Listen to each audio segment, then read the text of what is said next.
Hello বন্ধুরা, আজকের ভিডিওটা আমি রান্নাঘর থেকেই শুরু করছি। জামাই ষষ্ঠী উপলক্ষে বিদ্যুৎ মিষ্টুর জন্য যে খাবার দাবার বানিয়েছিলাম তার ভাজাভুজির লিস্টে ছানা কড়াইশুঁটির কাটলেট ছিল।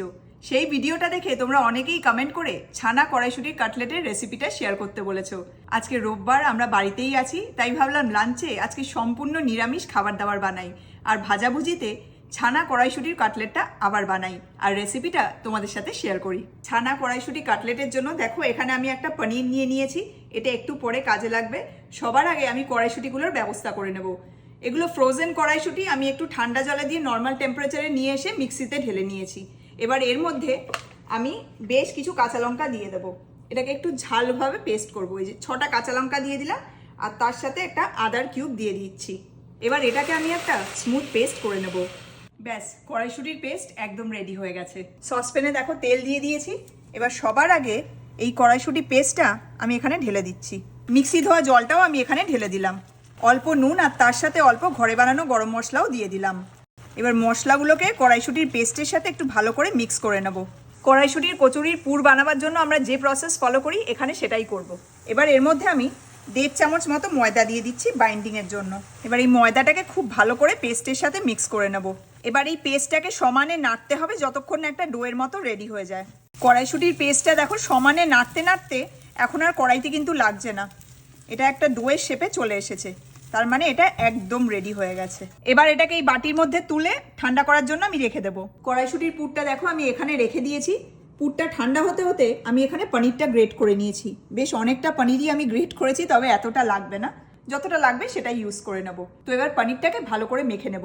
পনিরের জায়গায় তোমরা ছানাও ইউজ করতে পারো, কিন্তু সেক্ষেত্রে একটা জিনিস মেক শিওর করবে যে ছানাতে যাতে কোনো জল না থাকে। পনিরটা মাখার জন্য সবার আগে এতে আমি সামান্য নুন দিয়ে দিচ্ছি, তার সাথে অল্প করে চিনি দিয়ে দিচ্ছি। চিনি দিচ্ছি যাতে টেস্টটা ব্যালেন্স হয়, যেহেতু আমি কড়াইশুঁটির পুরের মধ্যে কাঁচা লঙ্কা দিয়েছি, ওটা ঝাল, এবং সেই জন্য টেস্টটা ব্যালেন্স করার জন্য আমি পনিরে মিষ্টি দিলাম। তোমরা চাইলে অপোজিটটাও করতে পারো, মানে পনিরটাকে একটু ঝাল করে কড়াইশুঁটিটাকে মিষ্টি করলে ঝাল আর মিষ্টির টেস্টটা ভীষণ ভালো আসে, সেজন্যই মিষ্টিটা অ্যাড করলাম। তার সাথে সামান্য ঘরে বানানো গরম মশলা দিয়ে দিলাম। 1.5 চামচ ময়দা দিয়ে দিচ্ছি। এবার এতে সামান্য জল দিয়ে পনিরটাকে ডোয়ের মতো করে মেখে নেব। মশলাগুলোকে ভালো করে পনিরের সাথে মিক্স করে মাখলে পরেই দেখবে একটা ডোয়ের শেপ চলে আসবে। জলের পরিমাণটা একটু বুঝে দিতে হবে, কারণ জলটা বেশি হয়ে গেলে পনিরটা গ্যাদগ্যাদে হয়ে যাবে, তখন আর ডোটা হবে না।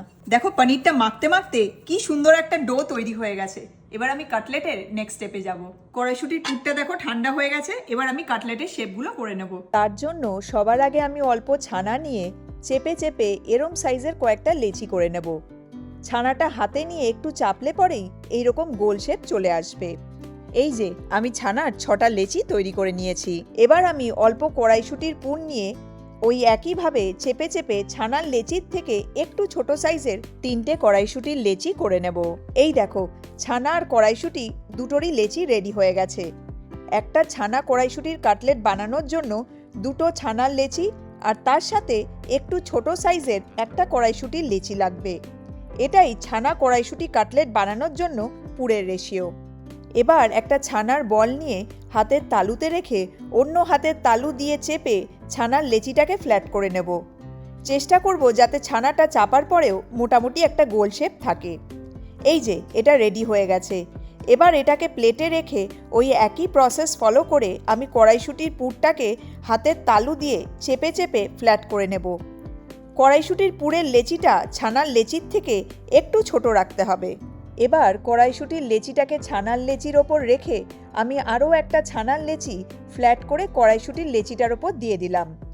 এবার সব কটা লেচি হাতের তালুতে নিয়ে আঙুলে অল্প জল লাগিয়ে ছানার ওপর জলটা লাগিয়ে দিচ্ছি।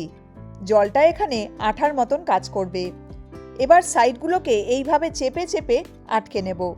তারপর আঙুল দিয়ে একটু চেপে চেপে কাটলেটগুলোকে আবার একটু গোল করে নেব। এই দেখো, ছানা কড়াইশুঁটির কাটলেটের শেপ তৈরি হয়ে গেছে।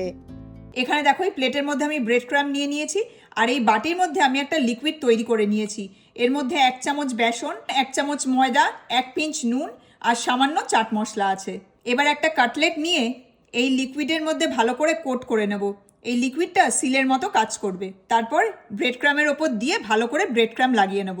এই দেখো আমার কাটলেটটা রেডি হয়ে গেছে।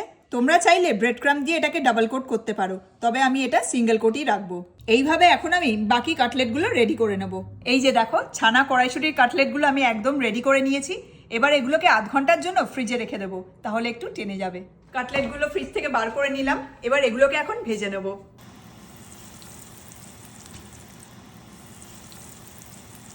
দুটো কাটলেট আমি তেলে ছেড়ে দিলাম। কাটলেটগুলোতে কালার এলেই আমি এগুলোকে তুলে নেব, কারণ ছানা কড়াইশুঁটি দুটোই অলরেডি কুকড। আমাদের ছানা কড়াইশুঁটির কাটলেট একদম রেডি হয়ে গেছে। আমাদের রবিবারের স্পেশাল ভেজ থালি একদম রেডি হয়ে গেছে।